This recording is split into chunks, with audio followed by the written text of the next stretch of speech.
Саванна не объясняет своих правил, она просто живет по ним. Каждое утро здесь начиналось одинаково. Солнце медленно поднималось над горизонтом, окрашивая травы в медный цвет, и вместе с первым светом начиналась борьба. За воду, за пищу, за право дышать еще один день. Кая знала этот ритм так же хорошо, как знала собственное тело. Она родилась в сезон дождей, когда земля была щедрой, а воздух тяжелым от запаха жизни. Тогда ее мир состоял из теплого меха матери, молока и приглушенных звуков прайда. Но годы сделали свое. Щедрость сменилась жесткостью, а забота – необходимостью быть сильной. Кая выросла быстро.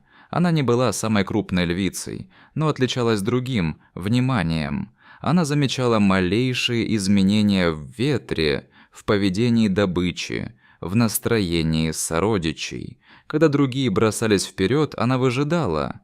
Когда другие сомневались, она действовала. Постепенно Прайд стал следовать за ней. Она не претендовала на лидерство. Оно пришло само. В охоте Кая шла первой, но никогда не ставила себя выше остальных. Она знала, Прайд – это не сила одного, а согласие многих. И пока это согласие существовало, они выживали. Но саванна не терпит стабильности. Засуха длилась дольше обычного. Реки превратились в цепочки мутных луж, а стада антилоп ушли на север. Прайд голодал, львицы становились раздражительными, ошибки случались чаще. Когда они заметили носорога, решение было принято не сразу. Носорог не так не добыча. Это опасность, воплощенная в плоти. Но он был один, и он был ранен. Старая трещина на роге, неровная походка.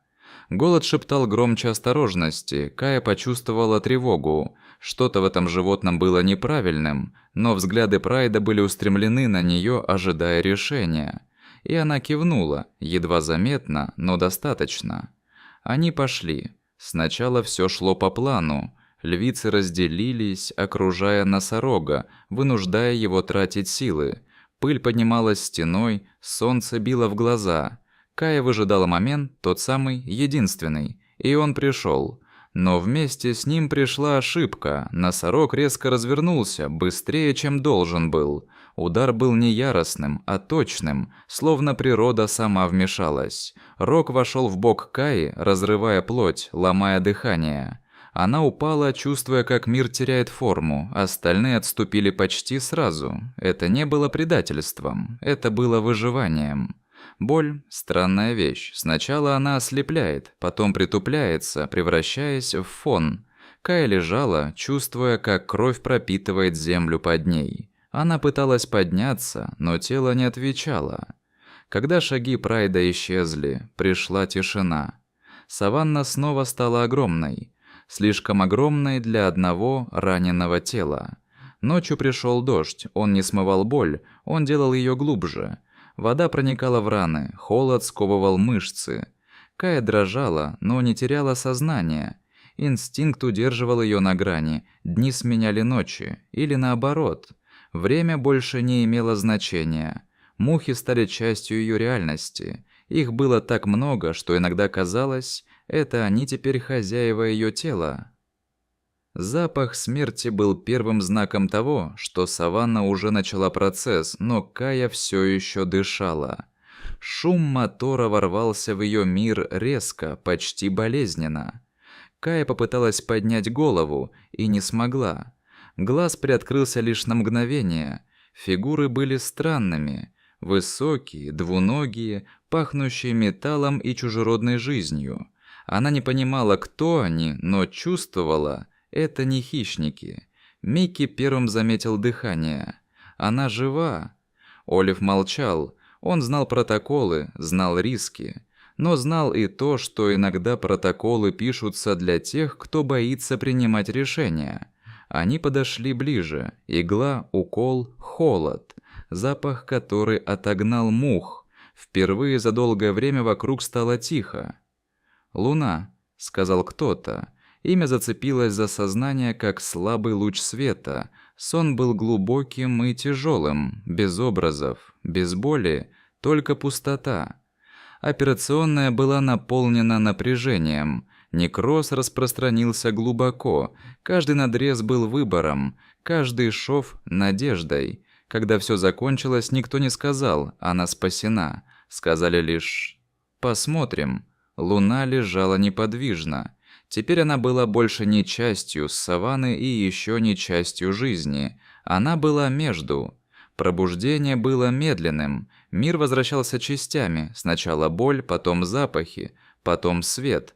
Луна зарычала, хрипла, слабо. Люди отступили. Она не понимала, где находится, но понимала одно – она жива. Каждый день был одинаковым. Уколы, осмотры, тишина, иногда на взгляды.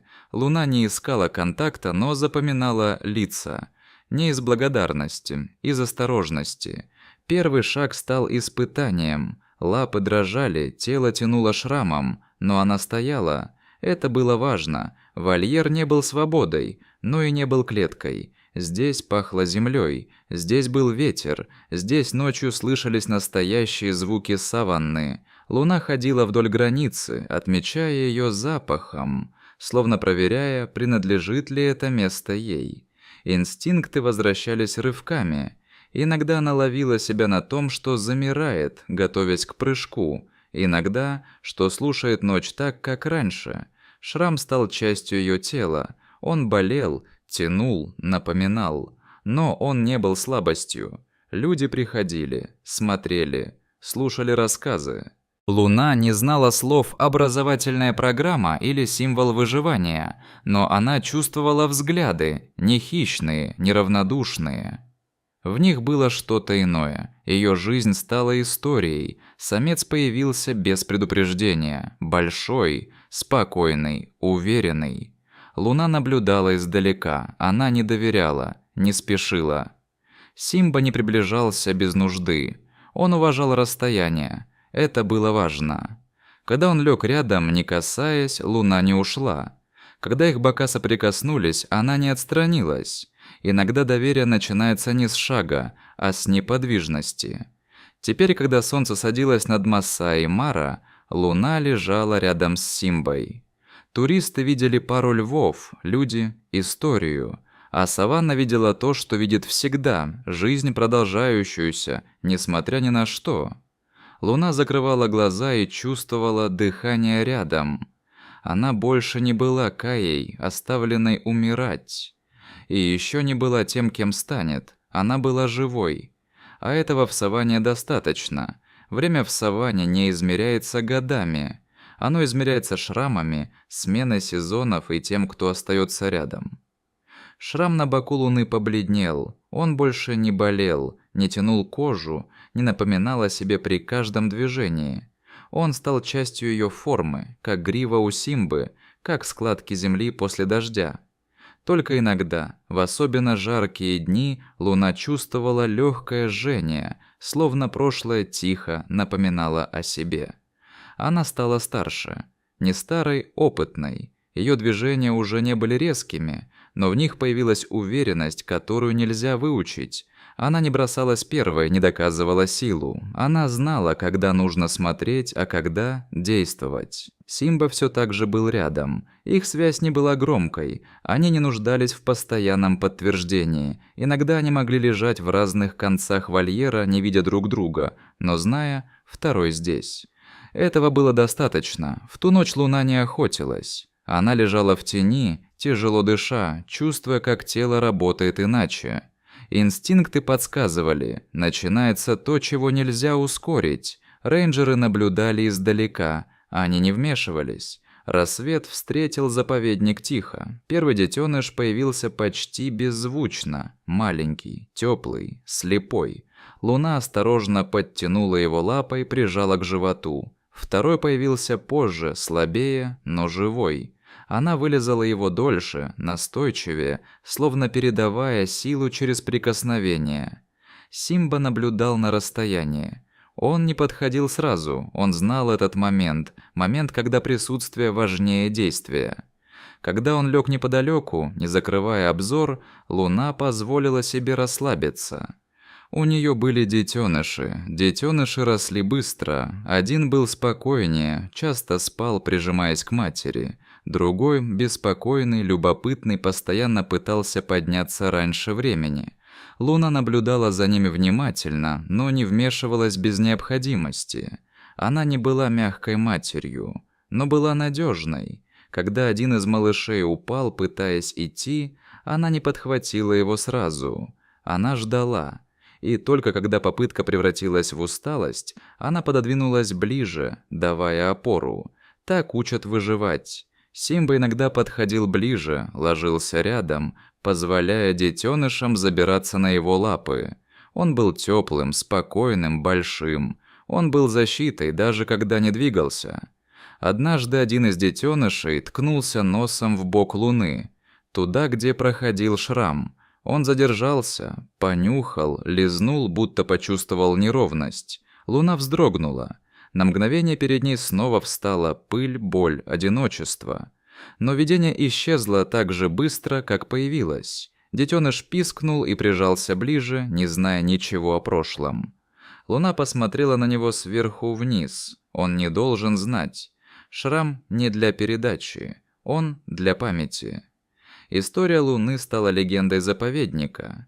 Гиды рассказывали о львице, пережившей невозможное, о решении, принятом вопреки правилам, о шраме, который стал символом. Люди слушали, кивали, делали фотографии, но теперь они говорили и о другом. «Это ее детеныши», — говорили они. Продолжение.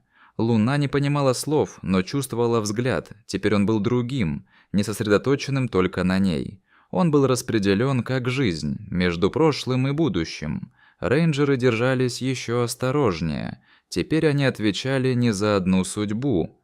Когда детеныши начали играть, Луна позволяла им многое, но не все. Она следила за их движениями, за тем, как они реагируют на звуки, на запахи, на тень птицы в небе. Иногда она резко вставала, замирала, и детеныши, не понимая почему, повторяли за ней. Это были уроки без слов. Однажды младший детеныш слишком далеко отбежал. Луна не бросилась за ним сразу. Она издала короткий, низкий звук. Предупреждение. Детеныш остановился, обернулся. Он услышал. Однажды ночью Луна проснулась от знакомого ощущения, напряжения в воздухе. Хищник. Не вольер, не люди. Настоящая угроза. Она поднялась медленно, встала между детенышами и темнотой. Симба оказался рядом почти сразу, без рыка, без суеты. Тень у границы исчезла так же внезапно, как появилась. Луна осталась стоять еще долго, даже когда все стихло. Детеныши спали, не зная, насколько близко была опасность. Саванна не меняется. Она просто ждет. Годы шли. Детеныши стали подростками. Их движения стали резче, взгляды увереннее. Они все чаще отходили дальше, исследовали мир. Луна больше не следовала за ними шаг в шаг. Она наблюдала. Однажды один из них вернулся с царапиной на лапе. Пустяковой, но первой. Луна понюхала рану и отвернулась. Теперь он знает. Вечером Луна лежала на возвышении. Солнце опускалось, окрашивая саванну в глубокий золотой цвет. Симба был рядом. Детеныш, уже почти взрослые, играли неподалеку. Луна закрыла глаза. Она больше не была символом боли. Она была точкой перехода от одной жизни к другой. Саванна не помнит имен, но она помнит следы. Где-то в Масаи-Мара будут ходить львы с уверенным взглядом и спокойной походкой. Кто-то скажет, что в них есть что-то особенное. Кто-то не заметит вовсе, и это правильно. Потому что главное в выживании – не быть запомненным. Главное – продолжаться. А Луна продолжалась в каждом шаге, в каждом дыхании, в каждом новом рассвете.